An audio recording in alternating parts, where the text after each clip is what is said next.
That painting is like, I got you, bitch. That's what that is. Oh, right. You got a president who was on the flight logs 26 times with Epstein, and you got that guy in a dress in your house.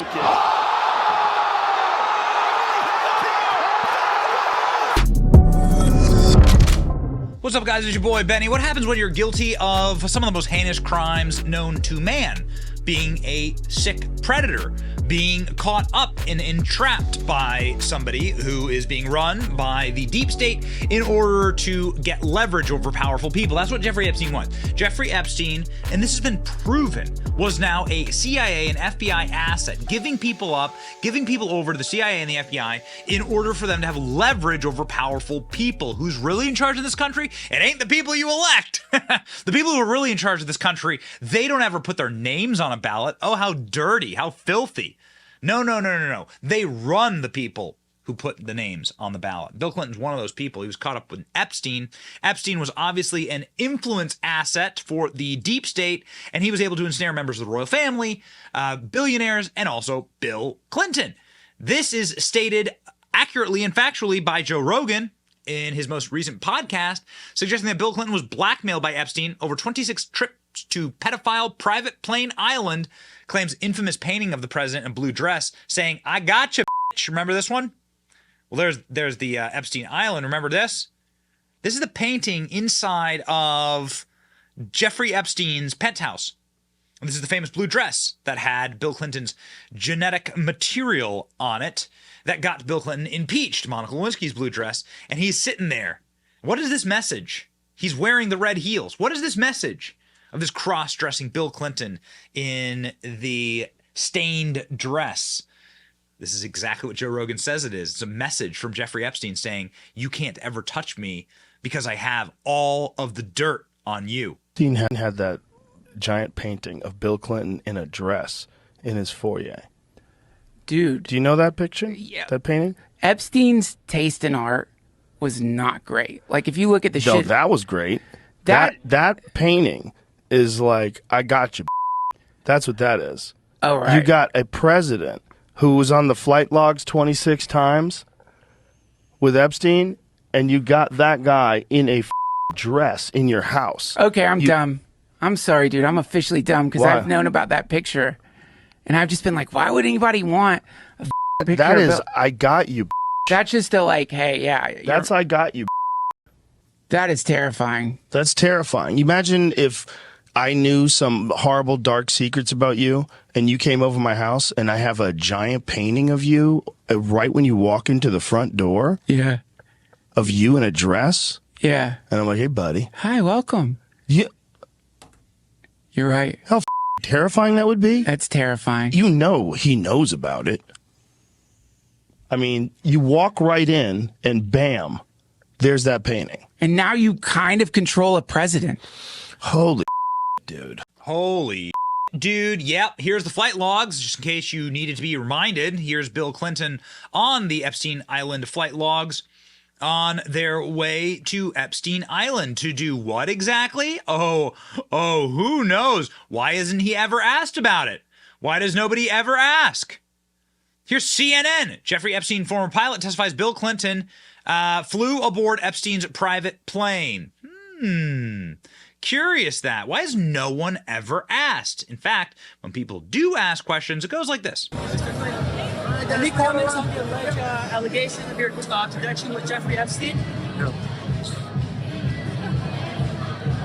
I think the evidence. Oh! Yes. I think the evidence speaks for itself, says Bill.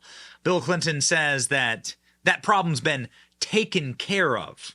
Yeah, that's right. The way that the Clintons always take care of their problems.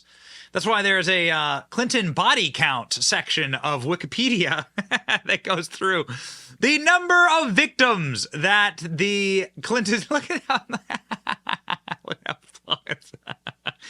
how long this list is. Oh, man. Is Epstein on this list? Ah, there he is. Okay, Jeffrey Epstein. Convicted sex offender Epstein being held on federal charges child sex trafficking, found dead in his cell inside of a maximum high security prison with all of the cameras turned off, with way too many linens in his prison, even though he was ordered to have a cellmate so that he couldn't commit suicide. He was already on suicide watch, and the guards fell asleep. Got it? Yeah, got it. You morons. There was a man who once asked questions about this. Bill Clinton. Nice guy. Got a lot of problems coming up, in my opinion, with the famous island with Jeffrey Epstein. A lot of problems. Ooh, yeah, okay. Oh, maybe that was the moment that they said we got to get rid of Trump. I think so, because everybody knew what Jeffrey Epstein was up to. Everyone knew what was going on.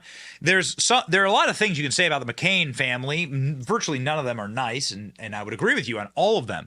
But there is something that is absolutely 100% factual, whether you love the McCains or hate the McCains, is that those people had deep connections to American intelligence, to American national defense and national secrets. The McCains knew, okay? John McCain ran for president. John McCain was Mr. Defense Department. Dude, John McCain and the McCain family knew what Jeffrey Epstein was up to. Listen to this. In plain sight. Epstein was hiding in plain sight. We all knew about him. We all knew what he was doing. But we had no one that was, legal aspect that would go after him. They were afraid of him. For whatever reason, they were afraid of him. Oh, well, why would they be afraid of Jeffrey Epstein? Why indeed? Why indeed? Why is it that everybody seems to have covered up for this man, including but not limited to corporate media reporters who had the Clintons in their reporting? I've had the story for 3 years. I've had this interview with Virginia Roberts. We would not put it on the air. First of all, I was told, who's Jeffrey Epstein? No one knows who that is. This is a stupid story. Then the palace found out that we had her whole allegations about Prince Andrew and threatened us a million different ways. We were so afraid we wouldn't be able to interview Kate and Will that also quashed the story. And then Alan Dershowitz was also implicated in it because of the planes. She told me everything. She had pictures. She had everything. She was in hiding for 12 years. We convinced her to come out. We convinced her to talk to us. It was unbelievable what we had. Clinton. We had everything. We had everything. I tried for. This was, of course, an undercover ABC News reporter. Well, this was an undercover video that was being taken of an on-air talent for ABC News who's no longer with the network, you see, because you can't have somebody asking these kind of questions. No.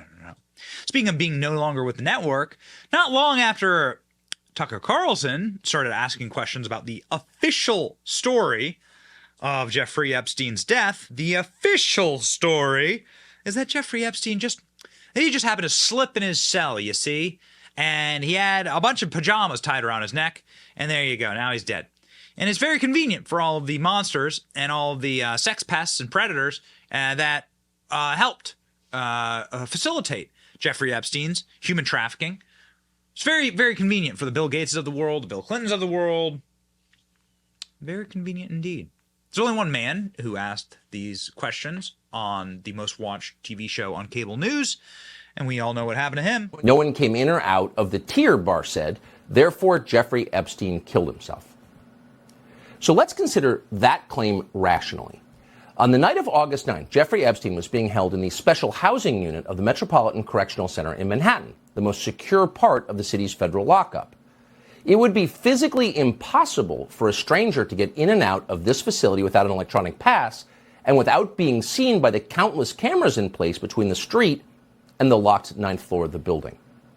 So if Jeffrey Epstein was murdered, he was not murdered by an intruder, someone who came into the tier. He was murdered by someone on his own cell block, obviously. There were 7 other cells on Epstein's tier, and each one housed dangerous criminals. So if you were looking for a killer, you would figure out who was in those cells. But no one seems to have thought of that or done it. The Bureau of Prisons refused to provide us with a list of the inmates on Epstein's tier. It's not clear how many of them were even interviewed by investigators, despite the fact that some of them were transferred out of the facility shortly after Epstein's death. That's a baffling oversight. Instead, Attorney General Bill Barr simply assured the country that no one from outside came into Jeffrey Epstein's tier and declared the case solved. And if you think about it, that is a remarkable way to assess a potential crime scene, especially when you consider the source. Bill Barr was not a civilian or a crime novel aficionado. He was the chief law enforcement officer of the United States. He was the nation's top cop. His job was to solve crimes. And yet somehow, with all his law enforcement experience, it never seemed to dawn on Bill Barr that if there was a killer, the killer would have come from one of the cells on Epstein's tier. And then further, apparently, no one in the entire FBI suggested this to Bill Barr as they reviewed the case. Excuse me, Mr. Attorney General. It doesn't matter what the camera outside the tier shows. What matters is what happened inside the tier. So, yeah, if you want to know who the real powerful people are in the country, ask the question, who can you not criticize? What questions can you not ask? And when the most powerful people in the world start asking those questions, they're going to start lashing out. Tucker Carlson gets fired. What's going to happen to Joe Rogan next? I don't know. Protect that man. Protect that man. Yo, this is exactly the question you need to be asking. Why are they so quick to cover up for Jeffrey Epstein? Everybody knew what he was doing, but no one would go after him. I wonder why. The answer is, of course, communism. These people want to control everything. They need leverage and power over the powerful people to do that. And that's how they can that's how they maintain control. Okay? Fear. Sex trafficking. Like deeply duplicitous activities. Remember that. These people are evil. We want to defeat communism on this program. Please like, share, and subscribe. See ya.